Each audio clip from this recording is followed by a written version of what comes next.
Hello students, कैसे हो आप सब ठीक ठाक।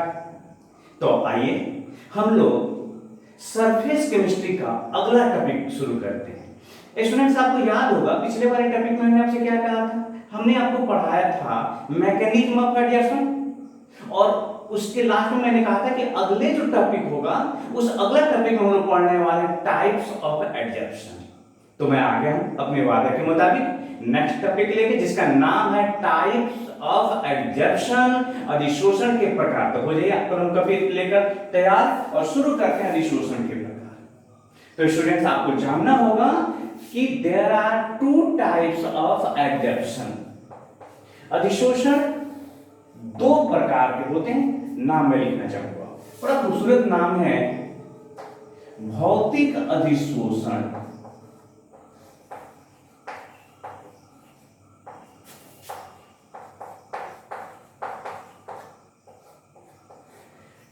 भौतिक अधिशोषण को अंग्रेजी में क्या कहेंगे, बोलिए? फिजिकल एडजर्प्शन। स्टूडेंट्स, ऐसा करते हैं कि अगर मैं इस फिजिकल में से जो CaL है उसको एक अलग कलर से लिख दूं और यहाँ का AD, आप पूछेंगे ऐसा क्यों कर रहा हूं, तब देखिए थोड़ा सा आपको पता चल जाए। देखिए, फिजिकल एडजर्प्शन, इसका एक दूसरा नाम है। क्या नाम है? तो यहां से CaL और यहां से AD हटाकर दोनों को जोड़ देते हैं। अब जोड़ के देखिए तो क्या होता है, जरा ये हो जाएगा, या इसका दूसरा नाम बोलिए देखिए HI, यहां तक वो यहां से सॉल्यूशन, फिजिसॉल्यूशन। तो फिजिकल एडजर्प्शन को ही फिजिसॉल्यूशन के नाम से भी जाना जाता है, और एक बड़ा खूबसूरत और नाम, इसको कहते हैं वंडर वाल एडजर्प्शन। अब जानते हैं साइंटिस्ट का नाम है वन डर वाल एडजर्प्शन। तो ये हो गया आपका भौतिक अधिशोषण, या वंडर वाल अधिशोषण के नाम से भी इसको जानते हैं, फिजिसॉल्यूशन। अब आइए, जाहिर सा ये भौतिक अधिशोषण तो मेरे बिना बताया बोलेंगे रासायनिक अधिशोषण। क्या अगर ये भौतिक हो तो रासायनिक होगा ना, तो ये हो गया रासायनिक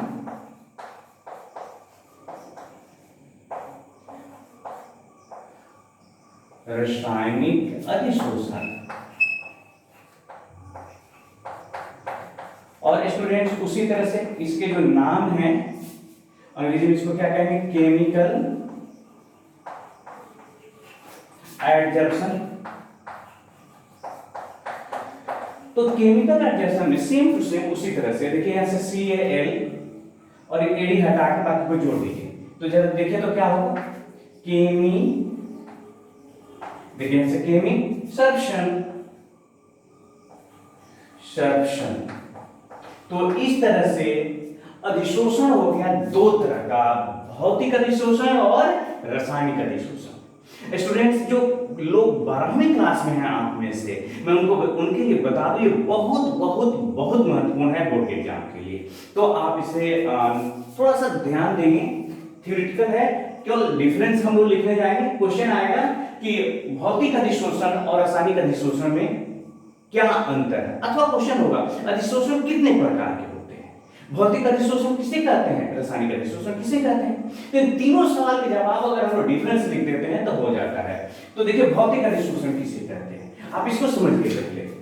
यहां पर ये कोई पदार्थ है और इस पदार्थ के ऊपर आकर के कोई दूसरा कण चिपक गया, तो चिपकने की घटना का नाम अधिशोषण है। आप जानते हो ना, आप इसका नाम क्या रखते हो, ये है एडजर्बेंट, जिस पर चिपका, और ये जो चिपक गया कण, उस कण का नाम क्या है, तो कण है ना, इस कण को क्या कहते हो आप, तो इसका नाम देते हो एडजर्बेंट। सबको याद है ना, ये सतह है और सतह जो है इसका नाम एडजर्बेंट, और जो कण होता है वो एडजर्बेंट। क्या लगता है, जब ये चिपका है, इस दोनों के बीच में कुछ चीजें तो होगी ना जो खींच करके बांधी होंगी, तो जो बल खींच के बांधा हुआ है ना स्टूडेंट्स, वो है वंडर वाल बल। तो ये जो वंडर वाल बल है, ये वंडर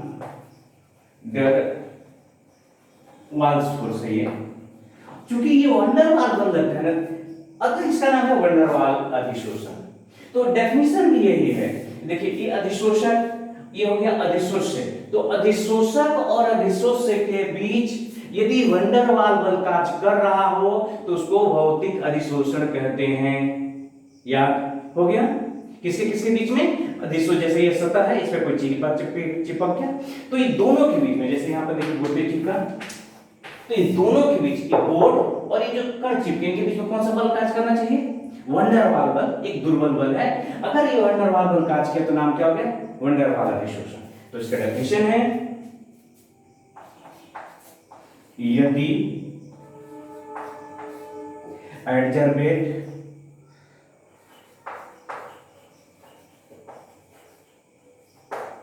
एवं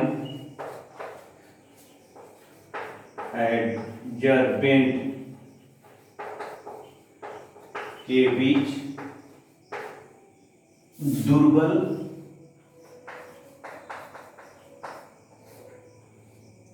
वंडरवाल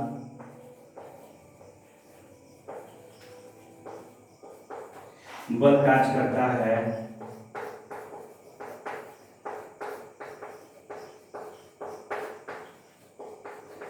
तो उस अधिशोषण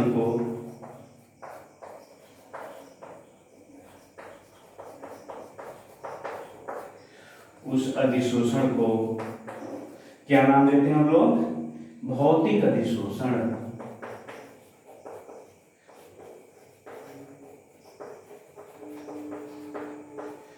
तो उस अधिशोषण को भौतिक अधिशोषण कहते हैं।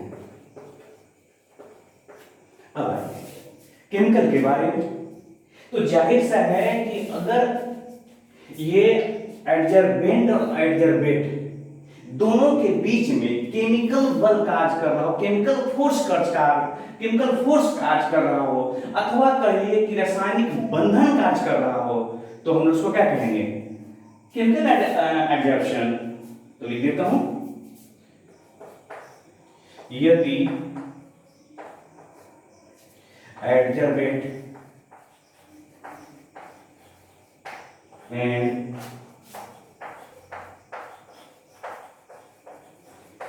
के बीच केमिकल बॉन्ड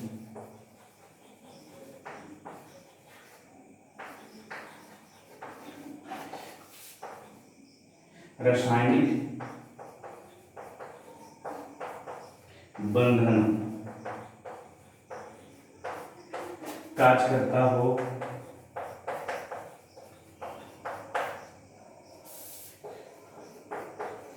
तो उसे क्या नाम देंगे? बोलिए। रासायनिक अधिशोषण। तो उसे रासायनिक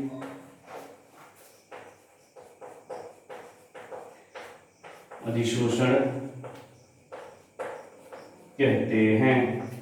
क्या कहते हैं उसको? रासायनिक अधिशोषण। इस डेफिनेशन के अलावा स्टूडेंट्स इसमें और कई अत्यंत महत्वपूर्ण अंतर हैं फिजिकल एडजस्टमेंट में और केमिकल एडजस्टमेंट। तो पहले इसको उतारा जाए और फिर देखते हैं बारी बारी से और क्या क्या अंतर है।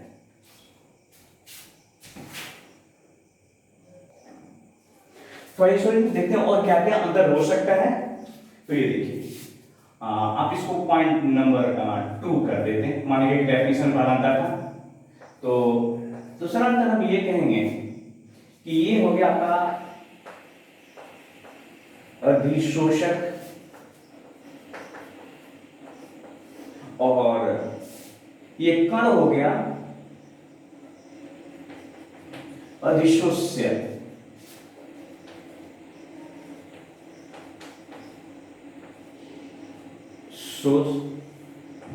अधिशोष्य, इनके बीच में यहां जो बल लग रहा है कैसा है? तो ये बल इसमें कार्य कर रहा है दुर्बल बल।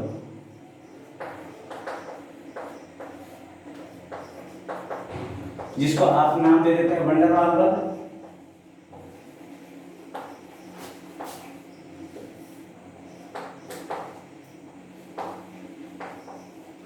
तो याद रखना है अधिशोषक और अधिशोष के बीच में कैसा बल होता है, तो दुर्बल बल होता है। इसमें ध्यान देखिए, तो ये है आपका अधिशोषक एडजर्बेंट हो गया, और ये हो गया आपका एडजर्बेट।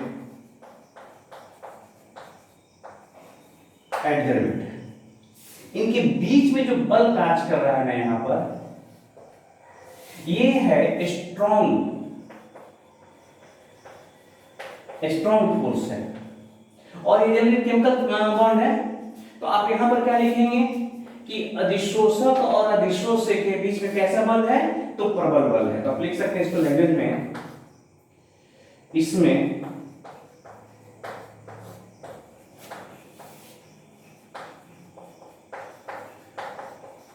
अधिशोषक एवं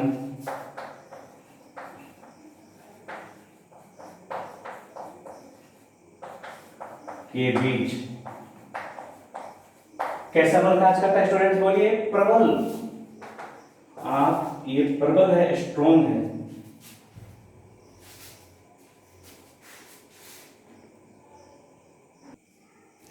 डिस्टर्बेंस के लिए खेद है स्टूडेंट्स। आइए नेक्स्ट अंदर देखते हैं हम लोग। ये देखिए अधिशोषक है और ये अधिशोष है, ये भौतिक अधिशोषण है। तो आपको पता है कि अधिशोषण एक ऊष्माक्षेपी प्रक्रिया है। तो अधिशोषण चाहे भौतिक हो या रासायनिक हो, अगर अधिशोषण के दरमियान ऊष्मा का उत्सर्जन होता है तो होता है, लेकिन एक अंतर है। अंतर यह है स्टूडेंट्स कि जो भौतिक अधिशोषण है ना, उसमें ऊर्जा का उत्सर्जन कम होता है, और रासायनिक अधिशोषण में ऊर्जा का उत्सर्जन अधिक मात्रा में होता है। इसका मतलब कह सकते हैं कि भौतिक अधिशोषण का ऊर्जा का जो उत्सर्जन है, उसकी जो मात्रा है वो कम है। तो आप देखिए, आइए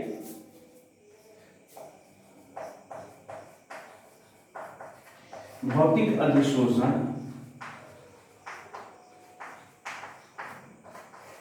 में उत्पन्न ऊर्जा, उत्सर्जित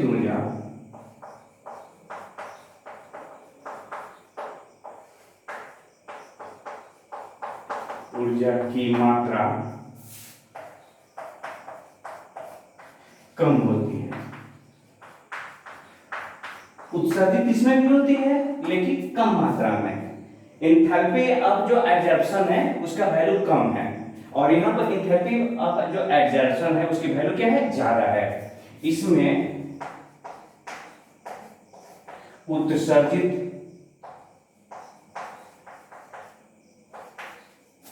ऊर्जा का मान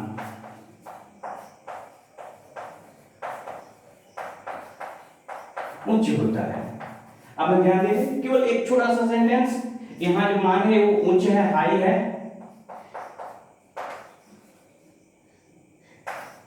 और यहां पर क्या है, तो लो है।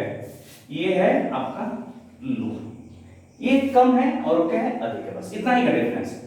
आइए नेक्स्ट पॉइंट। अगला पॉइंट है, देखिए स्टूडेंट्स, जो भौतिक अधिशोषण होते हैं ना, जैसे ये चौक का इस पे चिपकना है, तो चिपक जाने के बाद भी तो अभी चौक ही है ना, कुछ और है, बताइए। अभी चौक के ही ना कण है, कुछ और तो नहीं हो गया ना। तो भौतिक अधिशोषण में क्या होता है कि जब अधिशोषण की क्रिया होती है तो सतह पर कोई नया पदार्थ नहीं बनता। एक्चुअली वहां कोई रासायनिक बंधन हो ही नहीं रहा।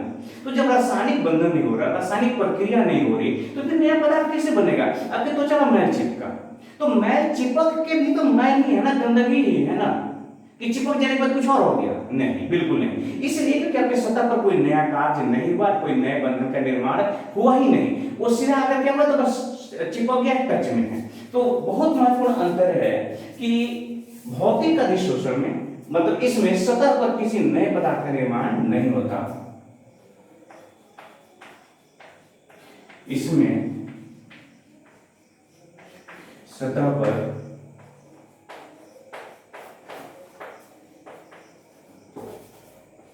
नए पदार्थ का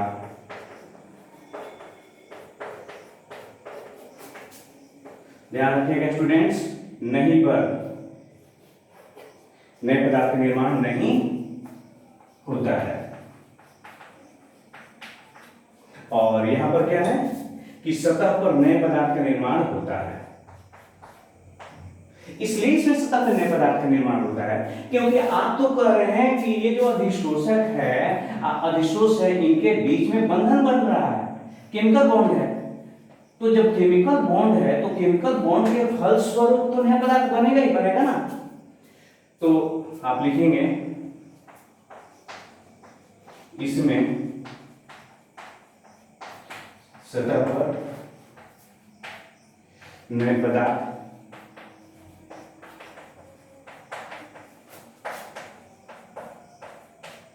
का निर्माण होता है, बस केवल वहां नहीं होता है और यहां पर होता है। आइए अगला जो अंतर देखते हैं, बहुत ही मजेदार है, बस आप केवल याद रखने की कोशिश करिए और समझने की पूरी कोशिश करिएगा। अब देखिए, भौतिक अधिशोषण के लिए सक्रियण ऊर्जा मतलब अभिक्रिया शुरू करने के लिए जो ऊर्जा आवश्यक होती है, जिस ऊर्जा को प्राप्त करने के बाद ही प्रतिकारक प्रतिफल में बदलते हैं, तो सक्रियण ऊर्जा या तो शून्य होती है अथवा बहुत ही कम होती है, लो होती है। आप यूं समझिए ना कि इस पे अगर ये चौक चिपकना है तो क्या इसको गर्म करना, ठंडा करना, इन सब चीजों की जरूरत पड़ेगी? नहीं ना।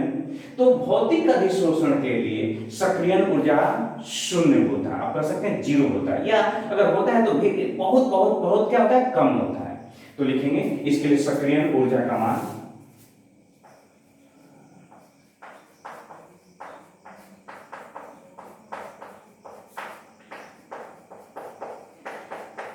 स्टूडेंट्स बताइए सक्रियण ऊर्जा को किस चीज से सूचित करते हैं? बोलिए जल्दी बोलिए, सक्रियण ऊर्जा ईए एक्टिवेशन एनर्जी, यही है ना, का मान कितना होता है? जीरो होता है, जीरो। अगर कहीं जीरो नहीं लिखा हो तो वेरी लो, बहुत ही कम। अगर बहुत कम लिखा है तो भी कोई बात नहीं, जीरो होता है।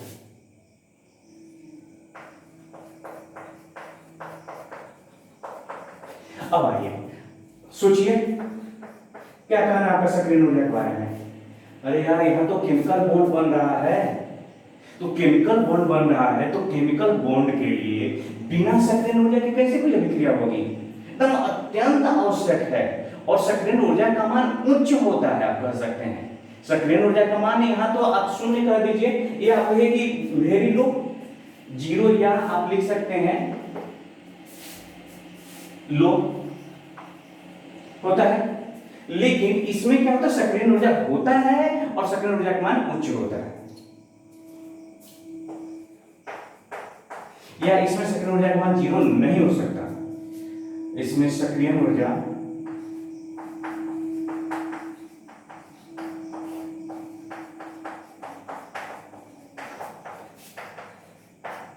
का मान जीरो नहीं होता।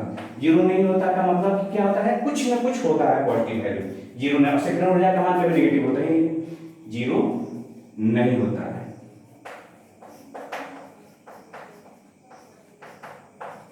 इसका मतलब आप लिख सकते हैं, इसका मतलब कि ये जो सक्रियण ऊर्जा है ये ऑलवेज ग्रेटर देन जीरो।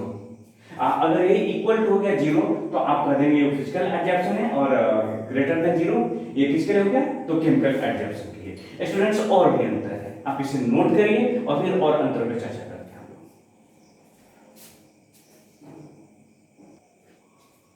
लोग। आइए स्टूडेंट्स अब और कुछ अंतरों पर चर्चा करते हैं। एक अंतर है टेम्परेचर को लेकर के, ताप को लेकर के। ताप को लेकर के भौतिक अधिशोषण और रासायनिक अधिशोषण में क्या अंतर, जरा समझा जाए। अच्छा स्टूडेंट्स, कुछ अंतर समझने से पहले देखिए, ये गंदा है बहुत ज्यादा, मैं पानी में डालूंगा तो इसमें जो डस्ट चिपके हुए हैं वो इससे अलग हो जाएंगे, साफ हो जाएगा, मतलब अधिशोषण हुआ है, पानी में डालेंगे विशोषण की क्रिया हो जाएगी।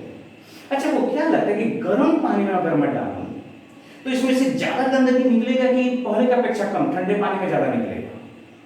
मेरा जहां तक मानना है कि आपका इतना कॉमन सेंस जरूर काम कर रहा होगा कि गर्म पानी में डालने से ये जो है इसमें से ज्यादा गंदगी निकलेगी।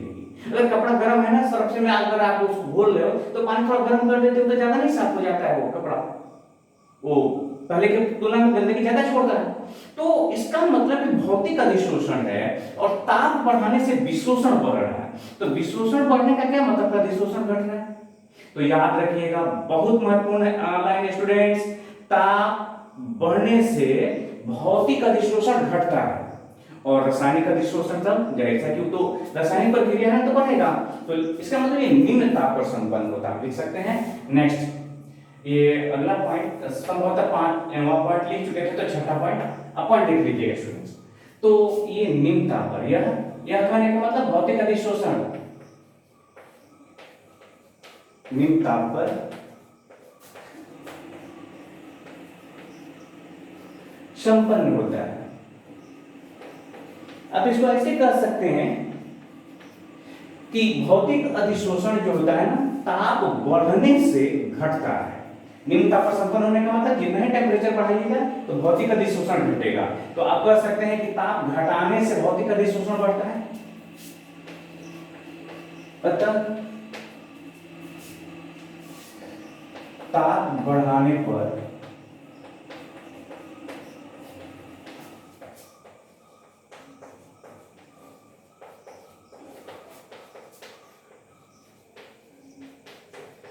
भौतिक अधिशोषण क्या होगा? भौतिक अधिशोषण का मान बोलिए घटेगा। जितना ही टेम्परेचर बढ़ाइएगा तो क्या होगा? भौतिक अधिशोषण का मान घटेगा। इसका मतलब विशोषण का मान बढ़ेगा, इसीलिए गर्म पानी में डालने से कपड़ा गंदगी ज्यादा साफ होगा। तो ठीक, तो इसका उल्टा है ना। तो ये इसका जो छठा पॉइंट होगा कि ताप बढ़ाने की, यह उच्च ताप पर संपन्न होता है, यह है उच्च ताप पर संपन्न होता है। इसका मतलब आप कह सकते हैं अतः ताप बढ़ाने से यह बढ़ता है, अतः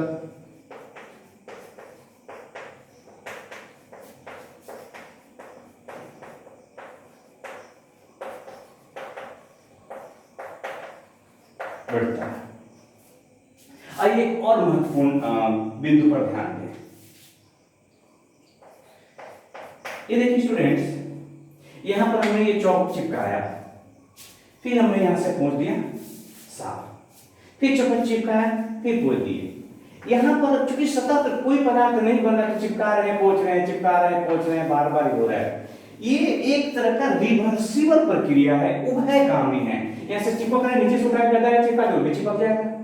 अब फिर त्वचा से गंदगी हटता है, चिपकता है, आता है, जाता है, आता है, जाता है। तो उभयगामी प्रक्रिया का मतलब क्या होता है? प्रतिकारक प्रतिफल में, प्रतिफल पुनः प्रतिकारक में। तो ये उभयगामी है, मतलब ये इस पे सतह पर चिपकता है, हटता है, फिर चिपकता है, फिर चिपकता है, हटता है। तो आप लिखेंगे कि यह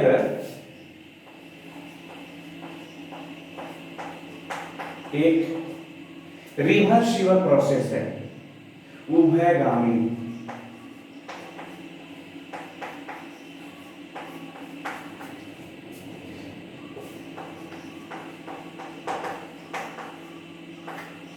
उभयगामी प्रक्रिया।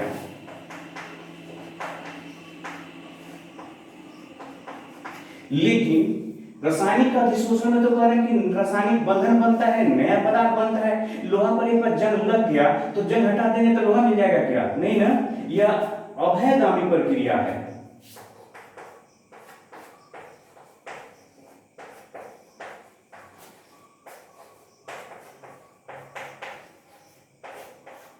इरिवर्सिबल है।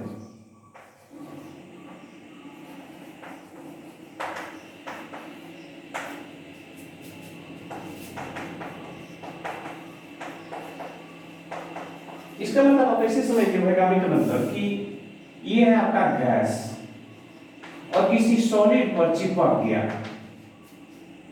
तो ये हो गया आपका गैस सॉलिड अधिशोषण हुआ, साथ में यहां से हीट निकला। पुनः जब हीट दे दीजिएगा तो गैस से क्या हो जाएगा? ये सॉलिड वाला जो हो जाएगा और गैस निकल जाएगा। तो ये रिवर्सिबल प्रक्रिया है। अब एक और महत्वपूर्ण बात, अच्छा स्टूडेंट्स, ये देखिए जो आपको त्वचा पर गंदगी चिपकने की बात है या कपड़े पर गंदगी चिपकने की बात है, तो सोचो बहुत खूबसूरत हो तुम, तो क्या तुम्हारे शरीर पर गंदगी नहीं चिपकती? बोलो भाई। आपने बहुत बेहतरीन ब्रांड का, किसी ने बहुत बढ़िया कपड़ा खरीद लिया, तो क्या वो गंदा नहीं होता? क्या होता है ना? तो आप ये समझिए कि अधिशोषण जो भौतिक अधिशोषण है ये नहीं देखता कि कौन सा सतह है, सभी सतहों पे होता है, लेकिन जो केमिकल एडजॉर्प्शन है ना वो सभी सतहों पे नहीं होता। एक्चुअली तो रासायनिक बंधन बनते हैं ना, तो रासायनिक बंधन तो सभी चीजों के बीच नहीं बनते हैं। रासायनिक बंधन बनने के लिए उपयुक्त कंडीशन होना जरूरी है। तो ये स्टूडेंट्स याद रखिएगा आप लोग कि भौतिक अधिशोषण किसी भी सतह पे घटित हो जाएगा, किसी भी सतह पे। आपका कपड़ा नया है पुराना, इससे कोई फर्क नहीं पड़ता, आप पहने वो गंदा होगा ही होगा, महंगा है फटा हुआ, इससे कोई फर्क नहीं पड़ता, क्योंकि ये गंदगी का चिपकना बिल्कुल भौतिक अधिशोषण की तरह है। लेकिन जो केमिकल एडजॉर्प्शन है वो सभी जगहों पे नहीं हो सकता। आपके त्वचा पर आप चाहे कितने भी अच्छे हो बुरे हो, त्वचा पर क्या जंग लग जाएगा? नहीं ना लगेगा, क्योंकि जंग लगने के लिए कुछ कंडीशन है, तो कंडीशन का पालन होना जरूरी है। तो उसी तरह से यहां पर है, अगला पॉइंट लिखेंगे कि ये इसकी प्रकृति जो होती है ना वो विशिष्ट नहीं होती, मतलब किसी भी सतह पर हो जाता है। लिखेंगे कि यह किसी भी सतह पर घटित होता है, सतह पर घटित होता है, अर्थात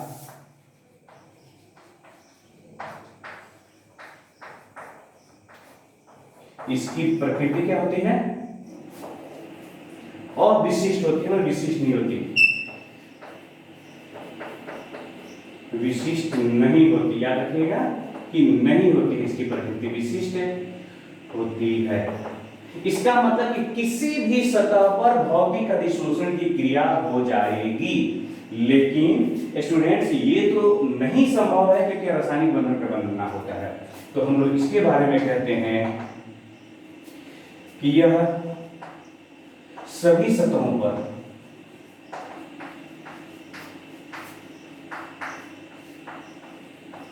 घटित नहीं होता।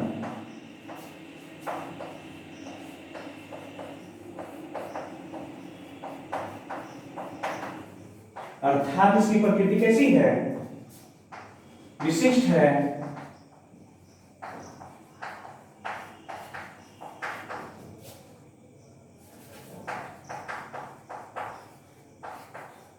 स्पेसिफिक होता है ये नेचर।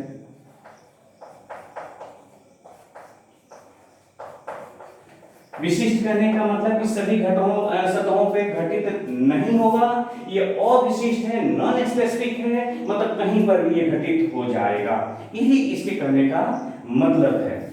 अब एक और स्टूडेंट ध्यान दीजिएगा, यहां इस पे एक लेयर चिपक गया, उसके ऊपर हमने दूसरा लेयर चिपक गया, तीसरा लेयर चिपक गया। ये जो भौतिक अधिशोषण होते हैं, एक बार आपके त्वचा में चिपक गया तो थोड़ा और भी चिपक सकता है ना, भी चिपक सकता है कि नहीं। एक बार त्वचा गंदा हुआ तो दोबारा गंदा नहीं होगा क्या? उसी टाइम अभी आपने साफ भी नहीं किया फिर भी तो और गंदा होगा, और ज्यादा गंदा होगा। कपड़े को आप गंदगी में लपेटते जाएंगे, गंदा होता ही चला जाएगा। इसका मतलब कि एक बार गंदगी चिपक जाने के बाद भी उस पर दूसरा लेयर चिपकता है, उस पर तीसरा लेयर चिपकता है, तो ये मल्टी मोलिकुलर लेयर होता है, लेयर बाय लेयर होता है। लेकिन यहाँ पर तो केमिकल बॉन्ड बनना है, तो एक बार केमिकल बॉन्ड बन गया तो दोबारा नहीं बनता। इसका मतलब होता है कि ये यूनिमोलिकुलर लेयर होता है, तो ये मल्टी मोलिकुलर लेयर होता है। मतलब आप इसको कह सकते हैं कि ये परत दर परत होता है, यह बहुआण्विक परत होता है, यह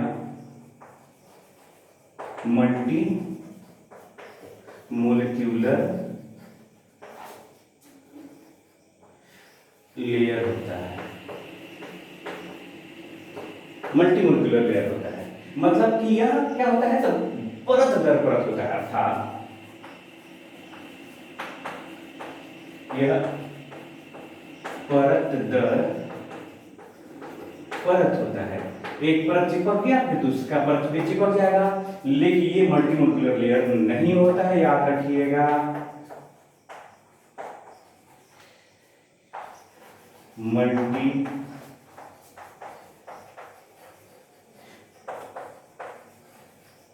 लेयर नहीं होता है। कहने का मतलब होता है ये यूनी लेयर होता है, आप कह सकते हैं इसको, नहीं होता है मतलब इसका मतलब क्या हो गया कि एकल परत होता है यूनि। चलने देते हैं इसको, लेकिन इसका यही मतलब हुआ कि ये क्या है, यूनि लेयर है, मतलब एकल परत ये है। एक परत अधिशोषण हो गया, रासायनिक अधिशोषण तो हो गया, दूसरा का उस पे परत नहीं होता है। स्टूडेंट्स इसको कुछ इसे नोट करिए, फिर देखते हैं एक दो और बातें इसके बारे में, ज्यादा नहीं। आइए स्टूडेंट्स, एक दो और छोटी छोटी बातें देखिए। जो भौतिक अधिशोषण होता है उसके बारे में कहा जाता है कि जो गैसें जितनी आसानी से, ध्यान दीजिएगा, जो गैसें जितनी आसानी से द्रव में बदलती है उसका भौतिक अधिशोषण उतनी आसानी से होता है। तो रासायनिक अधिशोषण के बारे में क्या कहेंगे, तो उसमें ऐसा कोई भी कोरिलेशन नहीं मिलता है। लेकिन फिर भी मैं आपको यहां लिखना चाहूंगा, जो गैसें जितनी आसानी से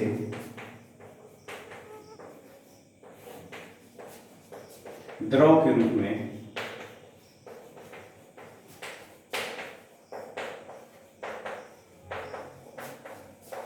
बदलती हैं वह उतनी ही आसानी से अधिशोषित होती है, भौतिक अधिशोषित रूप से अधिशोषित होती है, भौतिक अधिशोषित होती है। मतलब जिस गैस को आप द्रव बनाएंगे और जो जितनी आसानी से द्रव के रूप में बदल जाएगा, समझिएगा कि सॉरी, उसका भौतिक अधिशोषण उतनी क्या है, आसान है। आजकल खांसी आने में बड़ा डर लगता है। एक और बात है, जो अधिशोषक है ये, उसका प्रिक्षेपक होने से भौतिक अधिशोषण भी बढ़ता है और रासायनिक अधिशोषण, याद रखिएगा। अधिशोषक का पृष्ठ क्षेत्रफल बढ़ने से फिजिकल एडजर्शन और केमिकल एडजर्शन और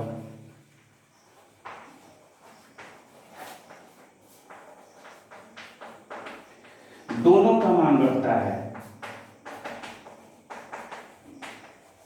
आप कह सकते हैं कि समानता हो गया।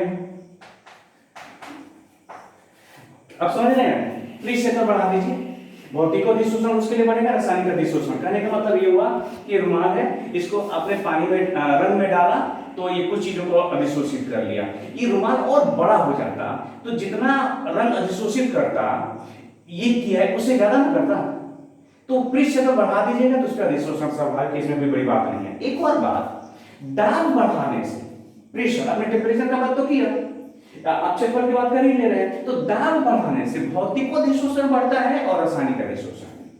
तो इसको भी मैं चाह रहा हूं कि लिख दूं, आप नोट कर लीजिएगा। दाब बढ़ाने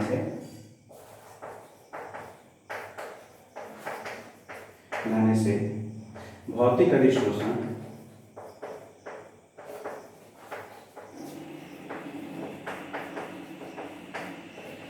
एवं रासायनिक अधिशोषण